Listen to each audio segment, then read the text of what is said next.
It is August 28th, 2023, and this is the latest news update for Medellin Colombia and Colombia as a whole. Follow along. You're watching DC-born Rob, Erasing Borders. And now, news. Traveling to Colombia? You've come to the right channel. Okay, good morning, good evening, good afternoon, wherever it is you're located. Thanks for watching. You're watching DC-born Rob, Erasing Borders. I'm DC Rob. This is the news for Medellin Colombia and Colombia as a whole. Let's jump into it. The Soma Clinic in Medellin has raised concerns about the use of fentanyl, a powerful synthetic opioid, due to 2 cases of withdrawal syndrome in patients who had been using it along with other substances like 2CB, also known, just in case you didn't know, 2C, ecstasy, and ketamine. Fentanyl, which is used medically for pain relief, is highly addictive and potent, with effects that include pain relief and euphoria. It is 50 times stronger than heroin and 100 times more potent than morphine. The misuse of fentanyl has led to cases of poisoning and overdoses. There have been reports of fentanyl-contaminated 2C, a local mixture containing caffeine, codeine, and hydrocodone. Fentanyl has also been mixed with ecstasy and ketamine.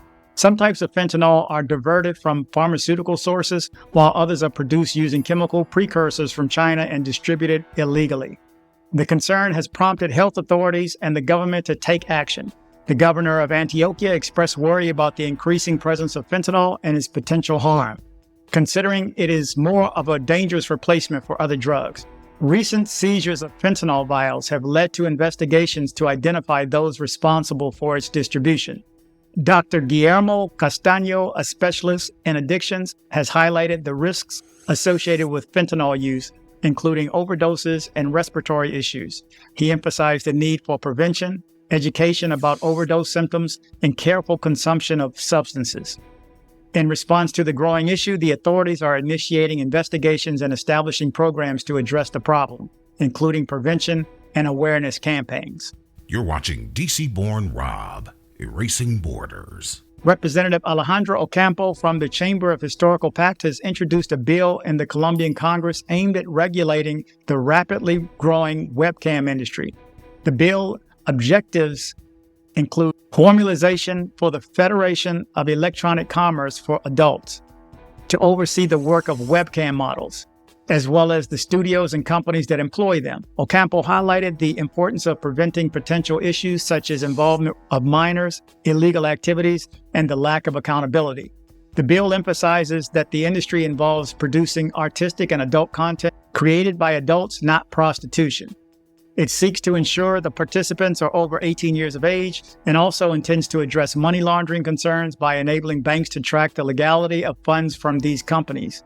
The industry in Colombia is substantial, with an estimated 100,000 to 300,000 models and 10,000 to 15,000 production studios, mainly located in cities like Cali, Medellin, and Bogota. Webcam models are advocating for formalization to access benefits like housing loans and greater societal recognition. Business owners within the industry have pointed out the difficulties with financial institutions due to perceived associations with the sector. The Colombian government, through the Vice Minister of Labor, Edwin Palma, expressed a commitment to regulating the industry to safeguard the rights of webcam models and prevent exploitation of minors, acknowledging that unregulated spaces can lead to child labor and violence against workers. Okay, right quick, let's take a break.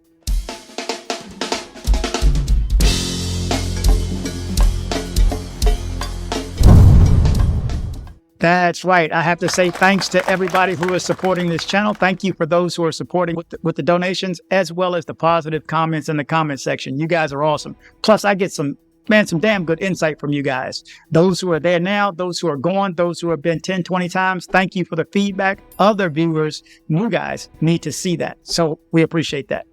Colombia is facing a concerning dengue outbreak with 67,941 cases already reported by August 16, 2023. This number represents the highest count of cases in a decade, with 4 months still remaining in the year. The outbreak has hit the population under 15 years old the hardest, accounting for 48.7% of its cases. Alarmingly, out of the 44 reported deaths, 61% were from minors. The most affected departments are Santander, Meta, Tolima, Bolívar, and Antioquia.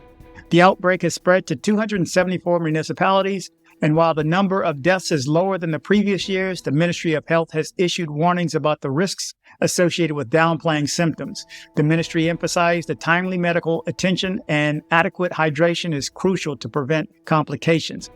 For those already affected, the ministry advises maintaining hydration with natural juices and hydrating salt, prescribed medication and under medical supervision, and avoiding overcrowding healthcare services unless critical symptoms occur.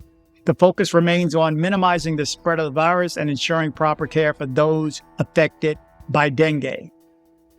President Gustavo Petro addressed questions about his recent absence in his son Nicolas Petro's legal case. He explained that his absences were initially due to scheduling conflicts, fatigue, and the need for balance. Addressing his son's case, President Petro stated that it was a personal matter that was turned political due to his position. He has promised not to discuss the case publicly and avoids addressing it in conversations with the prosecutor.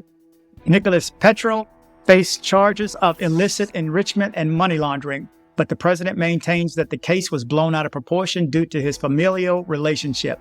He believes that his position as president triggered the legal process against his son.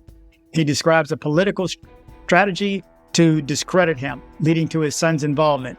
While he contacted his son's lawyers to understand their intentions, he remains on the sidelines and is waiting for legal process to unfold. President Petro highlighted that his son's case is a personal issue linked to the betrayal within a marriage, which then turned into political turbulence affecting him. He believes the case was strategically pursued to tarnish his image. Despite the personal and political implications, he has distanced himself from the case and refrains from discussing it any further. Okay, ending on a lighter, for those who know who Lewis Hamilton is, the Formula One racer, the top Formula One, well, he's the second top now behind Verstappen. And if you watch Formula One, you know who I'm talking about. But if you're a fan of Harris or Shakira, here's a story for you. Lewis Hamilton's Instagram post has caused a stir as he shared photos of his recent activities, including his time in a recording studio.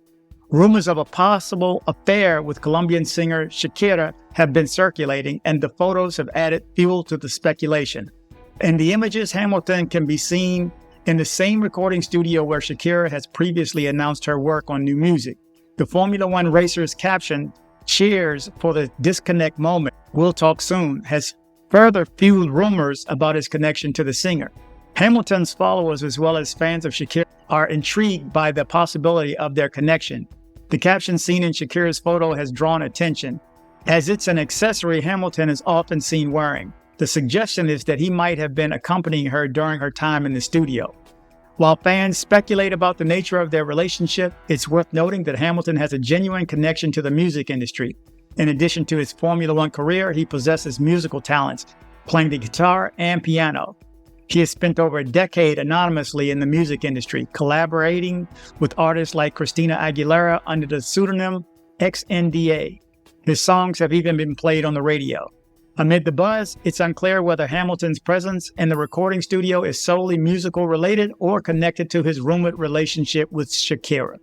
So there you go. But one thing, right quick, I have a movie review for you. So for the past 2 days, I've been watching a movie called Cocaine Bear. I mean, I don't even have to tell you what it's about because it says it in the name.